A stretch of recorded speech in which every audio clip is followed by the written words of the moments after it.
Hello ladies and gentlemen, welcome back to Tailosive Tech, and today's video is a little bit different. This isn't something we often do on this channel, which is when I talk about the state of it. What is the purpose of Tailosive Tech? Why are we here? Why are any of us truly alive? What does it mean for all of us to be on this floating rock in the center of the universe? No, more specifically though, there's been some questioning, not a lot, but some people asking like why Drew is talking more about Tesla, or why does he end the video with your Tesla sheep here now? Is like the channel changing, or what's the new direction? Why is Drew adapting? Why is Tailosive Tech as a whole going in a different direction? And I'm here to tell you it isn't. Tailosive Tech is going in the same direction it's always gone. It's the atmosphere, it's the terrain we're going through right now that is changing, which is requiring Tailosive Tech to maybe not do things the same exact way every single day or every single year. The channel is changing because technology is changing, and that's mostly what I love talking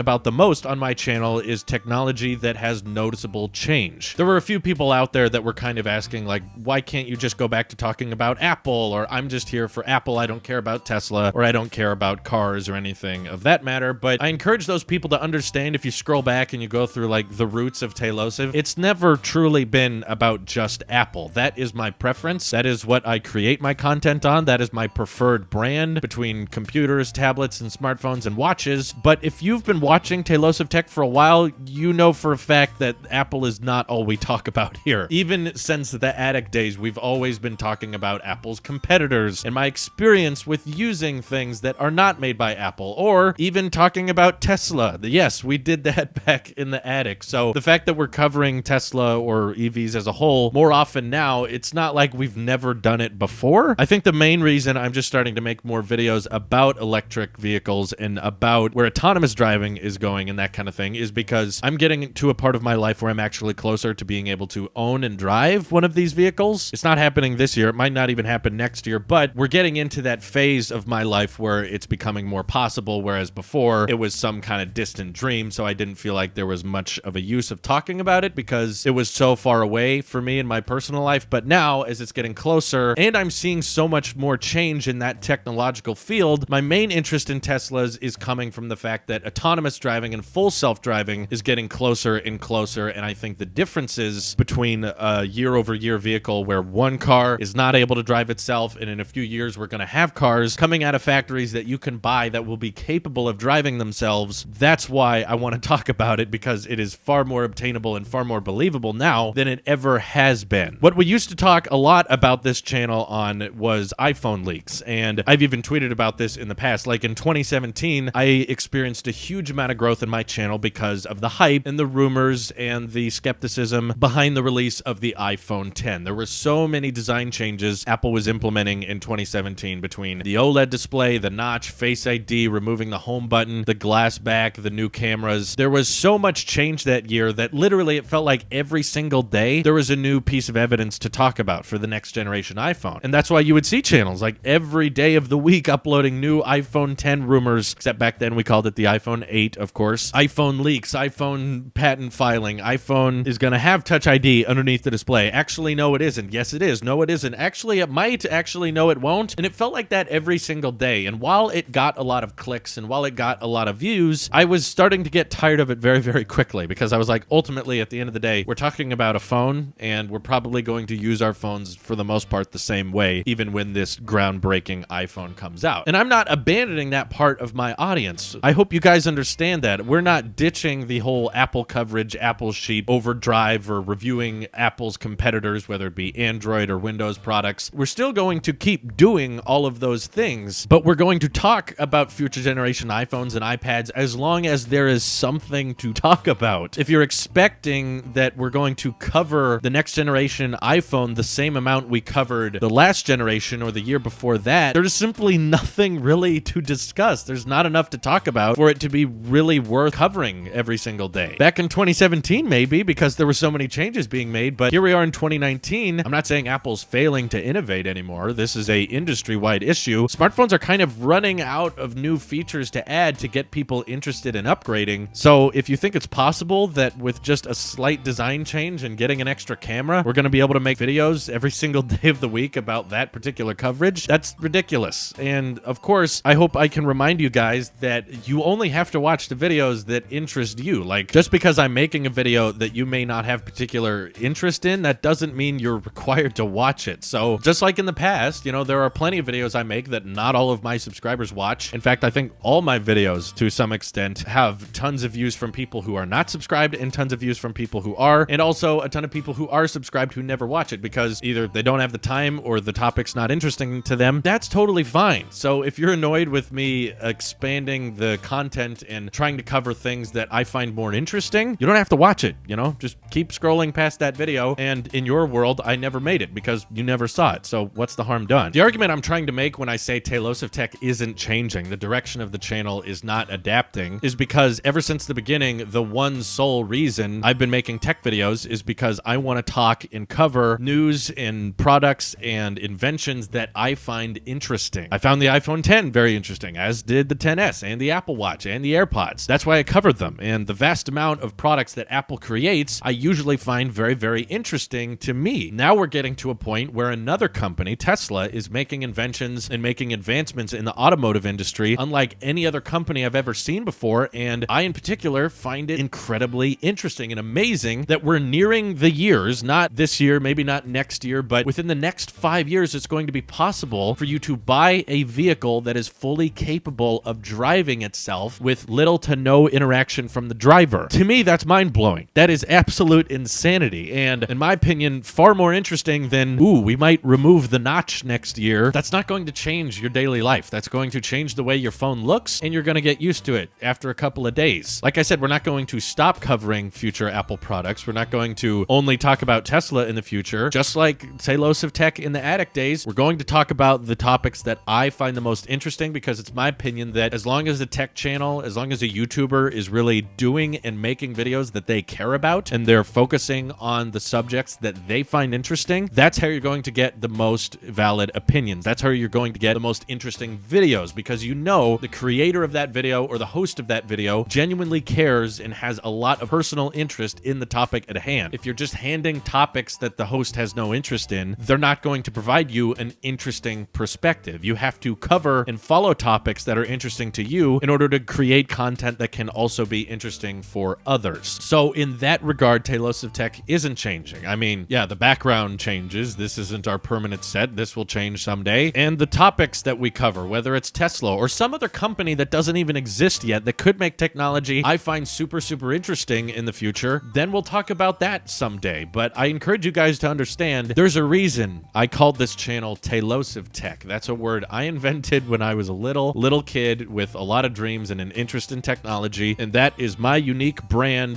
that you know you're going to get me when you search Tailosive online. And there's a reason we never called this channel Apple Sheep or Apple News or everything tech Apple, you know. We didn't incorporate a specific brand name into the title of the channel because from the beginning I always knew, even when I was in the attic, that Apple would never be the sole company that we talk about. It would be covered heavily, and I'm always going to be excited to see what Apple has in store for us, but by no means should you ever expect that Tailosive Tech only talks about Apple, only covers Apple news. We're going to talk about whatever we find interesting and whatever we see drastic technology changing and development in. And right now, I think that the smartphone era has peaked. I feel like we've seen the most drastic changes we're ever going to see in smartphones. Will we still talk about them? Sure, but maybe not to the extent as we did when it was far more interesting and there was far much more to talk about. When you hear that they're removing the home button and switching to OLED and changing the form factor and the build material of the next iPhone, when you hear about that, there's plenty to talk about. When you hear that they're adding an ultra-wide lens, there's not as much to talk about. But in that same news climate, if you find out that full self-driving and you find out that autonomous vehicles are becoming closer and more possible and more capable than they ever have before, and it could be within just a few years before that technology is ready for the end consumer, you betcha I'm going to talk more about that, because that's far more interesting and will impact my daily life far more than just a notch getting a little bit smaller. Because honestly, what difference does it make? So that's the idea I want you guys to get from this video, is that Tailosive Tech isn't really changing. It's just the news and the tech around Tailosive Tech that we report on that is slowing down and accelerating in different departments. The smartphone innovations are slowing down. We've kind of seen them peak, but the electric vehicle market and the autonomous full self-driving market, that is increasing and that is improving. And I think you're going to see far more noticeable design changes on vehicles over the the next 10 years than you are smartphones. That's why we're talking about them. That's why we're kind of changing up the topics that we do cover, but that does not mean that the core goal and the core idea of the Talos of Tech YouTube channel is really actually changing. We're just covering what we find most interesting, and I'm going to do my best to make sure I follow topics and I talk about things that interest me the most. That way you can have videos that interest you in return. That's my goal. Hope you guys can understand that. If you just hate Tesla with a passion and you hate vehicles and you don't want them showing up in your subscription, I totally get why you want to unsubscribe. I won't fault you for that. Anyways, for those of you who do stick around and do support the expanse in genres and talking about more technology, I appreciate you. And thank you for watching. Thank you for all the people watching new types of videos. This is your Apple and Tesla sheep here, and I will see you guys in the next one.